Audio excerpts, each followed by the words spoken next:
Okay, pulled them two screws out of that, and they fit in that screw and this screw over here. There's the air assist in the cone. So I'm going to take this screw here and this screw out. Let me get that done. Okay, got that thing off, and I just cleaned that last time I took this off, but that was full of soot from the last laser cleaning.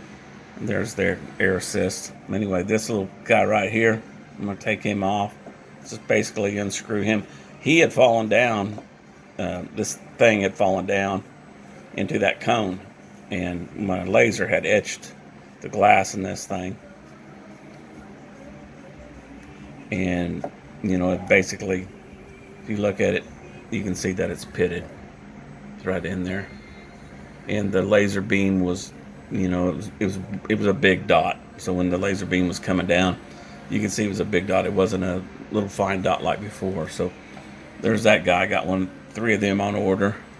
And then this guy right here, I was wondering if I had any damage in that guy there. So I cleaned it, but it was off, and so I was just kind of wondering if I was going to have any damage in that. So I'm going to go ahead and run one little trial run without the protective lens on there and see what that, because all that does is keeps the dust and the soot off of that. And if you have your air assist on, it's supposed to keep it clean. Some of the guys on the web said that they've taken them off for that reason. So, but anyway, when I get the other parts in, I'll put them back on there. But I'm going to go ahead and make a cut and with this thing without the protective lens on there and it running air assist, and we'll see if it cuts again. This is what Shark had sent with the 20-watt laser for cleaning this, and they basically sent me some Q-tips, and they gave me recommendations for cleaning the 7-watt laser, but they didn't come up with that. So I feel that they could have done a better job of this so that I could have avoided this. I had no idea that this was necessary, and otherwise I would have done it, because I keep the maintenance up on this real well. Anyway, I have my 3.8 watt. It didn't ever need anything. Every now and then I just clean the lens from the bottom. So whenever I get ready for this one, I don't know if I'll need to take that all off and clean it, or if I can put a Q-tip up in there.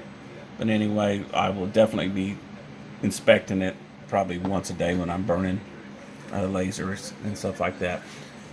This little pin that comes off of here, that comes in and out fairly easy. That may end up wearing out, I don't know. But and then my hose. So I'm going to recommend that you take that off whenever you're doing a lot of CNCing, and not have that on there, because it will vibrate down, and that thing right there will vibrate in. I've had this whole carriage, the shield and the cone come loose when I was running a planer bit across here, flattening my tabletop. And anyway, so let me put this thing back on. Let's see if we can burn this etch in and see if it'll burn. That Allen wrench is a metric 2.5 Allen wrench, and it's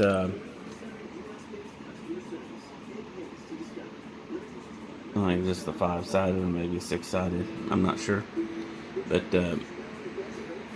can't focus on it. But anyway, it does fit those, and so there's that stuff. Let me get over here, and we're going to give this laser a go. Fire it up, see if we can etch an emblem in there, and see what we get out of it.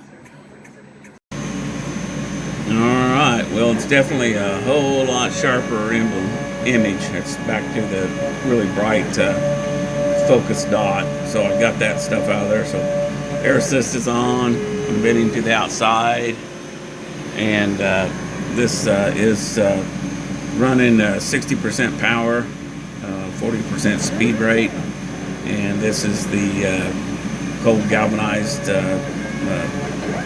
paint that's on here. And we'll see what this is doing with that little outfit that was on here, and this clouded lens, pitted lens. That thing wouldn't cut. I mean, it wouldn't even etch the hardboard, and so that was definitely it. So I was afraid that the inner magnifier, the one that actually focuses it, I was afraid it was damaged because that was off.